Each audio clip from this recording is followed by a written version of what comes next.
नमस्कार। 8th और 9th कक्षा के लिए व्याकरण में अलंकार प्रकरण चल रहा है। अच्छा बच्चों, आप सोच रहे होंगे कि व्याकरण ही क्यों अभी तक चल रहा है, तो थोड़ा सा मैं आपको बता दूं। मैंने आपको कोई कविता पढ़ाई, मैं अलंकार बता रहा हूं, उसमें रस बता रहा हूं, आपको समझ में नहीं आ रहा है, तो इसलिए मैंने सोचा कि पहले मैं व्याकरण का हिस्सा पूरा करूं, और व्याकरण का हिस्सा पूरा करने के बाद फिर मैं अगर पाठ्य पुस्तक पढ़ाऊं तो आपको ज्यादा समझ में आएगा, जल्दी समझ में। जैसे आज से 6th और 7th में पाठ्य पुस्तक भी शुरू हो रही है, लेकिन अभी 8th और 9th में अलंकार का हिस्सा बचा हुआ है। इसके बाद हम पाठ्य पुस्तक ही पढ़ाएंगे। तो आज का जो प्रकरण है अलंकार में, वह अतिशयोक्ति है। अतिशयोक्ति अलंकार, इसको हम अलग अलग करते हैं तो अतिशय उक्ति। अतिशय उक्ति का मतलब हुआ बहुत अधिक कथन को बढ़ाना, बहुत ज्यादा बढ़ा देना, सामान्य सी बात को खूब बढ़ा चढ़ा करके कहना। और ये 3 स्थितियों में होता है। 3, 4, 5 स्थितियां विद्वानों ने अतिशयोक्ति अलंकार की बताई हैं। उनमें से पहली स्थिति है संबंधातिशयोक्ति।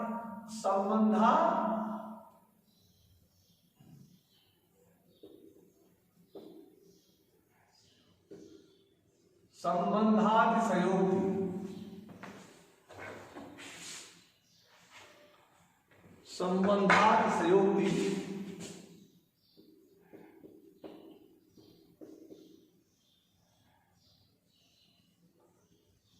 मतलब ये अतिशय है संबंध के बारे में।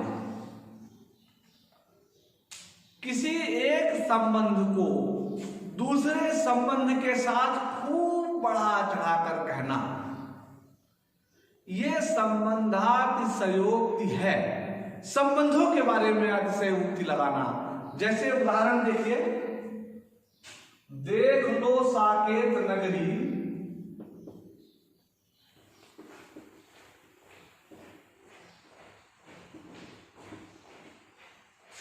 है यही, स्वर्ग से मिलने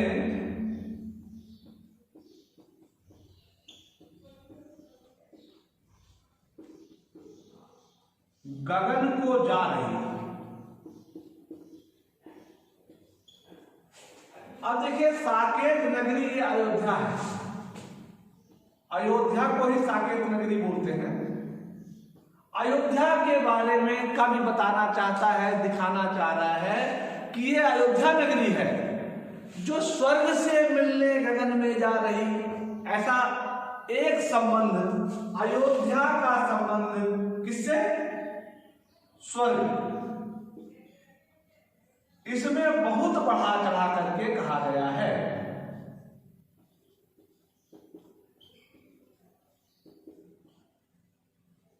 तो बहुत बढ़ा चढ़ा कर कहने के नाते यहां पर संबंधों के बारे में बढ़ा चढ़ा करके कहने के नाते यहां पर संबंधातिशयोक्ति है।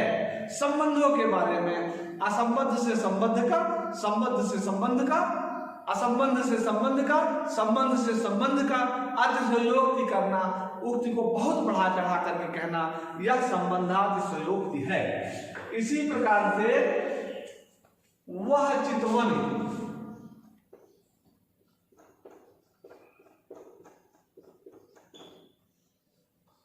वह चितवनी और कछु, और कछु, वह चितवनी और कछु जिह बस होत सुजान।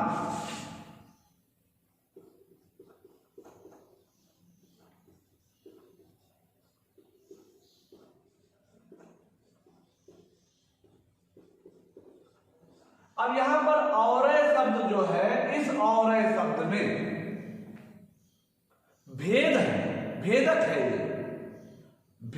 भेद क्या है इसमें? इसमें भेद है, और शब्द भेदक है।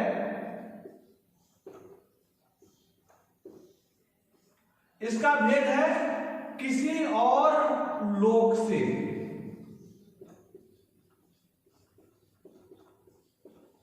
किसी और लोक से।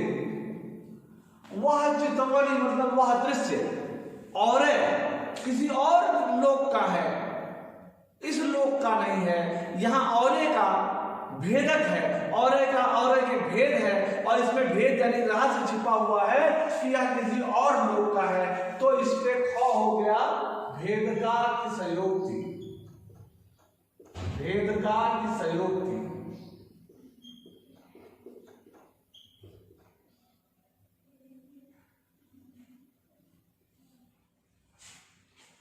तो दो हुए, एक हुआ भेद संबंधाति संयोक्ति और दूसरा हुआ भेदकाति संयोक्ति। तीसरा है कारण के साथ ही कार्य का होना।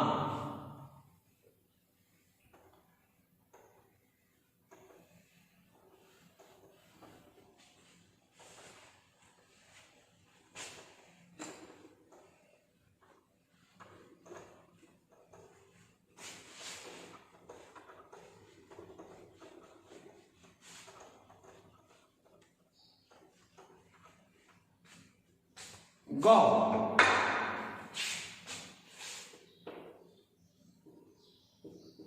कारण के साथ कार्य का होना।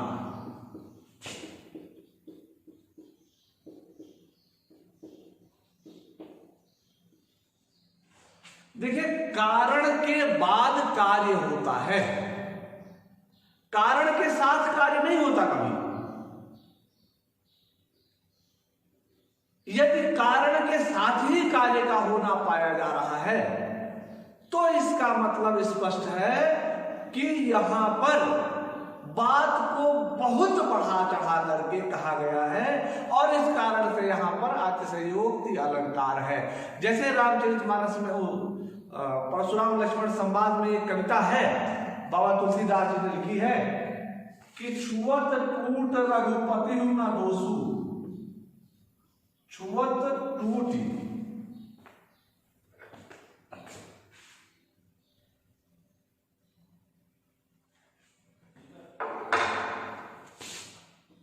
छुअत टूटी रघुपति न दोषु,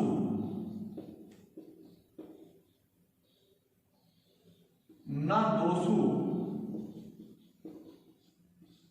मुनि बिनु काज करिय कठोसु।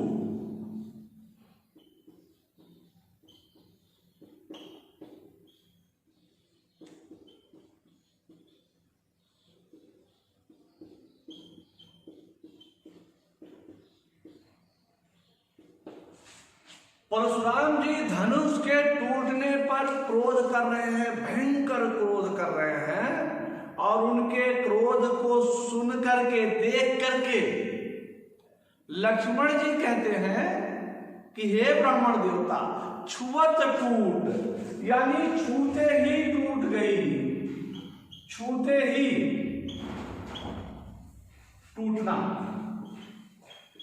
यानी कारण के साथ कार्य का होना।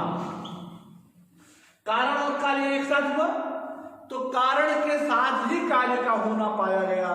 इसलिए यहां पर कारण और कार्य एक साथ होने के नाते इसमें अतिशयोक्ति अलंकार है। इसी प्रकार से एक और कविता है,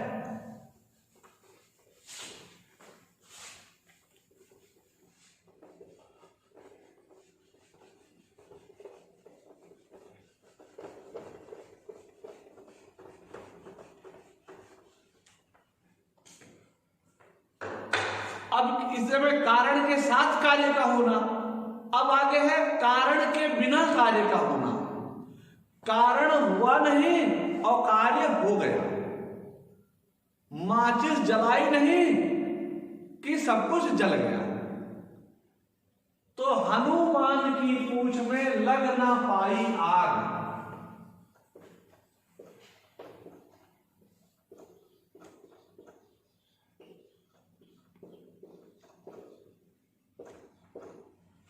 हनुमान की पूंछ में लग ना पाई आग,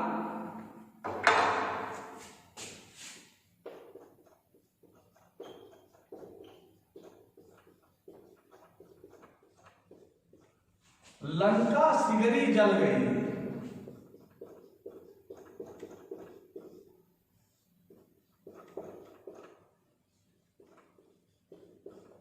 गए निशाचर भाग।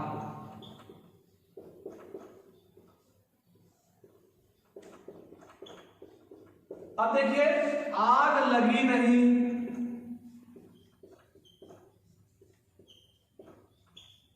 यानी कारण नहीं हुआ, कारण के बिना। लंका जल गई,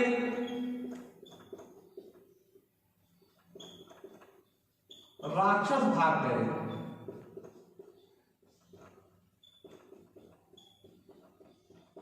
यानी कार्य हो गया।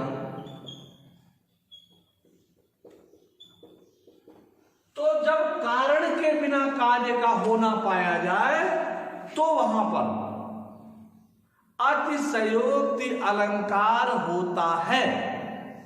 इसी प्रकार इसी में एक बार और देखिए कि राणा प्रताप अपने घोड़े से जा रहे हैं, युद्ध क्षेत्र में जा रहे हैं, तो आगे नदियां बड़ी अपार, बहुत बड़ी नदी आ गई, आगे नदियां बड़ी अपार और पीछे से शत्रु की सेना अपार है।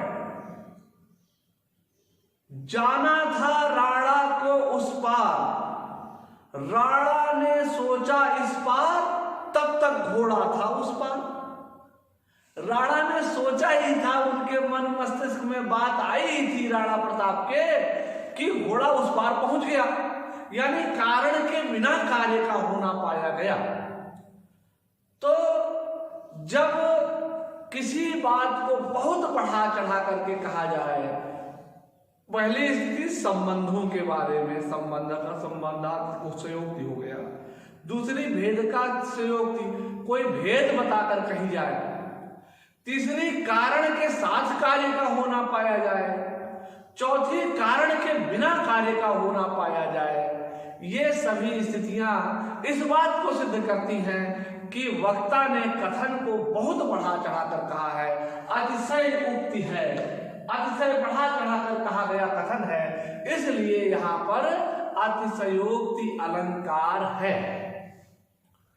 तो आज के लिए सिर्फ इतना ही। इस वीडियो को पूरा देखिएगा, अतिशयोक्ति अलंकार की सभी स्थितियों को समझने का प्रयास कीजिएगा। मुझे पूरा विश्वास है कि आप अतिशयोक्ति अलंकार को अच्छे ढंग से समझ पाएंगे। आज के लिए सिर्फ इतना ही, तब तक के लिए धन्यवाद।